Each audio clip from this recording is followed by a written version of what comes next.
Vitamin અને પોષક તત્વોનો અભાવ કોવિડ-19નું કારણ બની શકે છે. ડોક્ટર રાંચી ઝારખંડ રિમ્સ હોસ્પિટલના સ્પાઇન સર્જન ડોક્ટર વિકાસે કહ્યું કે કોવિડ-19 એક રોગપ્રતિકારક શક્તિ આધારિત રોગ છે. નિષ્ણાતોના મતે સારી રોગપ્રતિકારક શક્તિ આપણા શરીરમાં પૂરતા પોષક તત્વોની હાજરી કે ગેરહાજરી સાથે સંબંધિત છે.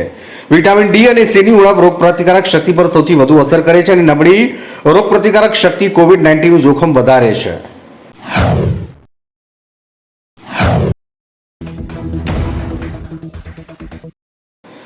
કર્ણાટક સરકારે બેંગલુરુ પોલીસ કમિશનરને નાસભામાં 11 લોકોના મોત મામલે સસ્પેન્ડ કર્યા.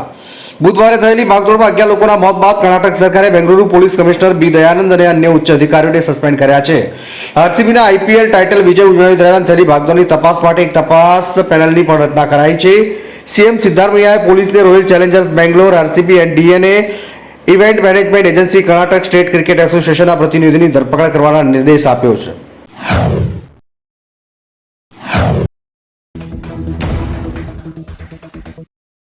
સંપૂર્ણપણે તૈયાર ન હોય તો આપણે સન્માન સમારોહ ન કરવો જોઈએ. બેંગલુરુ ભાગદોડ પર ગૌતમ ગંભીર.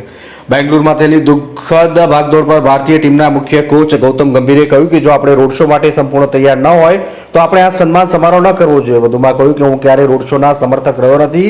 ગંભીરે દરેક જવાબદારી નાગરિક બનવા અને જે લોકો તૈયાર ન હોય તો આવા કાર્યક્રમનું આયોજન કરવા વિનંતી કરી છે.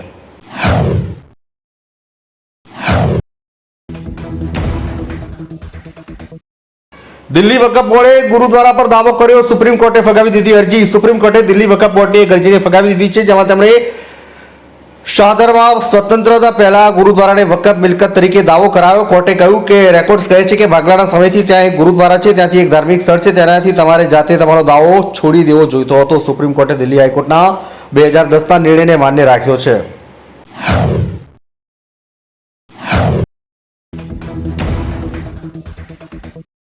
મધ્યપ્રદેશના સિમેન્ટના પિલ્લર ભરેલો ટ્રક ઓટો પર પલટી ગયો. 7 લોકોના મોત. મધ્યપ્રદેશના રેવામાં ગુરુવારે સિમેન્ટના થાંભલા પર ભરેલી ટ્રક ઓટો રિક્ષા પર પલટી જતા ઓછામાં ઓછા 7 લોકોના મોત થયા. 3 લોકો ઘાયલ થયા. મૃતકોમાં 4 બાળકોનો સમાવેશ. પોલીસના જણાવ્યા અનુસાર ઓટો રિક્ષામાં 10 લોકો સવાર હતા. બધા ઉત્તર પ્રદેશ પ્રયાગરાજથી ગંગામાં સ્નાન કરીને પરત ફરી રહ્યા હતા.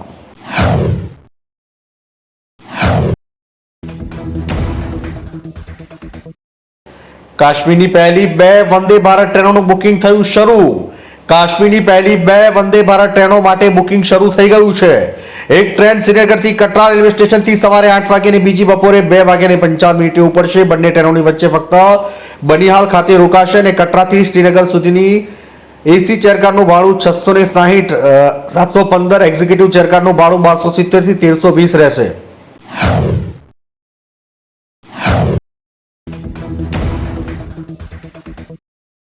હું સરકારને 1 કરોડ આપીશું, તેઓ મારા પુત્રને પરત આપશે. બેંગ્લુરુમાં ભાગદોડ પર પાણીપુરી વેચનાર. બેંગ્લુરુમાં ભાગદોડમાં પોતાના પુત્રને ગુમાવનાર પાણીપુરી વેચનાર દેવરાજ એન્ટીએ કર્ણાટક સરકાર દ્વારા 10 લાખના વળતરની જાહેરાત પર કહ્યું કે હું 1 કરોડ આપવા તૈયાર છું. શું તેઓ મારા પુત્ર પરત આપશે? તેમણે આગળ કહ્યું કે હું મારા પુત્રનો મૃતદેહ જોવાની હિંમત એકઠી કરી શક્યો નહીં. તે મિત્રો સાથે કાર્યક્રમમાં ગયો હતો.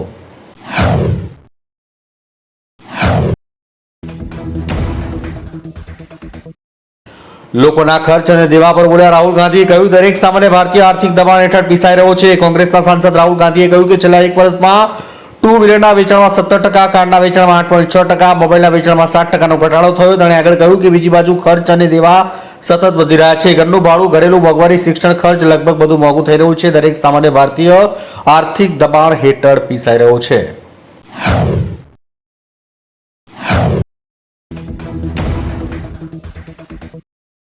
મુંબઈમાં જર્જરિત મકાનોના રહેવાસીઓને મળશે 20,000 ભાડું. હંગામી રહેણાંક વ્યવસ્થા કરવામાં આવશે. મુંબઈમાં Maharashtra housing and area development authority MHADએ ચોમાસા પહેલા ખતરનાક જાહેર કરેલી 96 ઇમારતોમાં લોકોને સુરક્ષિત સ્થળે ખસેડવાની યોજના બનાવી છે. અંતર્ગત રહેવાસીઓ માટે કામચલાઉ રહેઠાણની વ્યવસ્થા કરવામાં આવશે અને પોતાના માટે કામચલાઉ રહેઠાણ શોધે છે તેમને દર મહિને 20,000 ભાડું આપવામાં આવશે.